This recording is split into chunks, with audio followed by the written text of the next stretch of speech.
నమస్తే గోసుకుమారి. జనసేన పార్టీ నిజంగా అతిగా ఏమన్నా జాగ్రత్త పడుతుందా అనేటువంటి విధంగా కొంతమంది మాట్లాడుతున్నారు.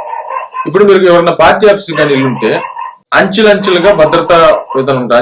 అంచెలంచెలుగా భద్రతా విధానాలు ఉంటాయి. ఒక దగ్గర నుంచి ఇంకో దగ్గర వెళ్ళాలి, ఇంకో దగ్గర నుంచి ఇంకో దగ్గర వెళ్ళాలి, అక్కడ చెకింగ్లు ఇవన్నీ ఉంటాయి. ప్లస్ అక్కడ ఎవరైనా చేర్చుకోవడానికి కూడా, అంటే ఎవరన్నా అక్కడ గబక్కుని తీసుకోవడానికైనా గబక్కు నమ్మటానికైనా కూడా 1కి 100 సార్లు 10 సార్లు కూడా 100 సార్లు ఆలోచించేటువంటి పరిస్థితి జనసేన ఎందుకు చేస్తోంది అనేటువంటి విధంగా చాలా మంది ప్రస్తావిస్తున్నారు. చాలా మంది దీని గురించి నెగిటివ్ గా ప్రచారం చేస్తున్నటువంటి పరిస్థితులు కూడా ఉన్నాయి.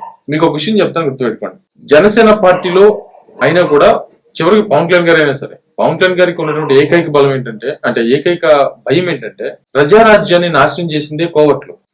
నేను ఒకసారి సుదీర్ఘమైనటువంటి వీడియో చేశాను, కొన్ని మిలియన్స్ వ్యూస్ వచ్చినాయి దానికి, అప్పుడెప్పుడో చాలా సంవత్సరాల క్రితం. ఆ ఛానల్ కూడా ఇప్పుడు లేదు.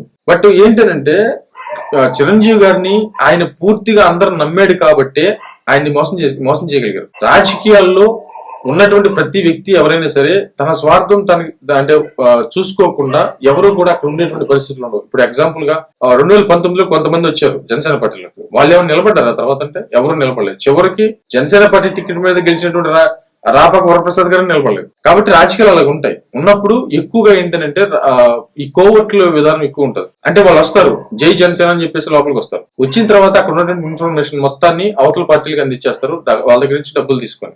ఇప్పుడు కోట వినీత్ గారికి సంబంధించినటువంటి మొన్న ఇటీవల జరిగింది, గుర్తుందా మీకు? శ్రీకాళహస్తికి సంబంధించి అదేంటంటే, తన దగ్గర పనిచేస్తున్నటువంటి డ్రైవర్, అది చనిపోయినటువంటి కేసు ఉంది కదా, తన దగ్గర ఉన్నటువంటి డ్రైవర్ కి వాళ్ళు సుపారీ డబ్బులు ఇచ్చి ఆమె వీడియోలు తీపించటము, వాళ్ళ సమాచారం తెప్పించుకోవడము, ఆమె దెబ్బ కొట్టిన ప్రయత్నం చేశారు.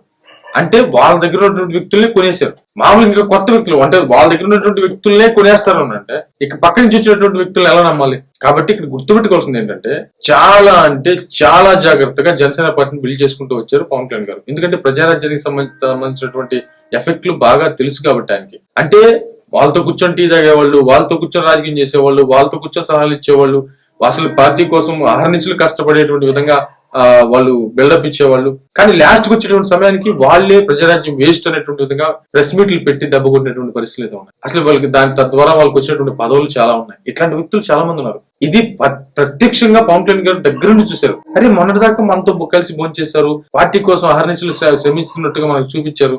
కానీ ఒకసారిగా అన్న మీరు లేకపోతే ఇక వేస్ట్ అన్న రాష్ట్రం, మీరు రావాల్సిందే అని చెప్పి మాట్లాడారు.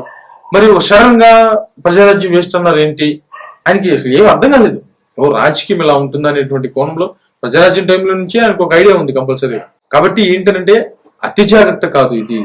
ఖచ్చితంగా జనసేన పార్టీని దెబ్బ కొట్టడానికి 1 కాదు 2 కాదు ఛానల్స్, అటు పార్టీలు లేకపోతే నాయకులు వీళ్ళందరూ చూస్తారు పార్టీని. ఎన్ని తట్టుకొని ఆయన రాగలిగాడు అంటే ప్రజారాజ్యానికి సంబంధించినటువంటి ఆ అనుభవం ఆయనకు ఉంది, బాగా విపరీతంగా ఉంది. కాబట్టి గుర్తుపెట్టుకోండి, అది కట్టడి చేయటమో లేకపోతే అతి భద్రత పెట్టడమో కాదు. పార్టీ ఆఫీసులోకి ఎక్కువ మందిని కూడా ఎవరిని పడితే వాళ్ళని రాయించేటువంటి పరిస్థితులు ఏముండవు. కాకపోతే అక్కడ ఏంటంటే ఎందుకు దగ్గర తీరంటే, ఎక్కువగా ప్రజారాజ్యం అనేది మామూలు దెబ్బ కదా అసలు. వాస్తవంగా అది పడినటువంటి వాళ్ళకే తెలుస్తుంది. ఇంత బిల్డ్ చేసుకుని తన జీవితాన్ని పరంగా పెట్టి నిలబెట్టుకున్నటువంటి పార్టీని ఎవరో ఒక సింపుల్ గా వచ్చి నాశనం చేస్తారంట, కుదరదు కదా. అంతే తప్ప దాంట్లో వేరే విధానం లేదు. చేసేదాంట్లో తప్పుడు ప్రచారం అనేది నా అభిప్రాయం. మరేమైతే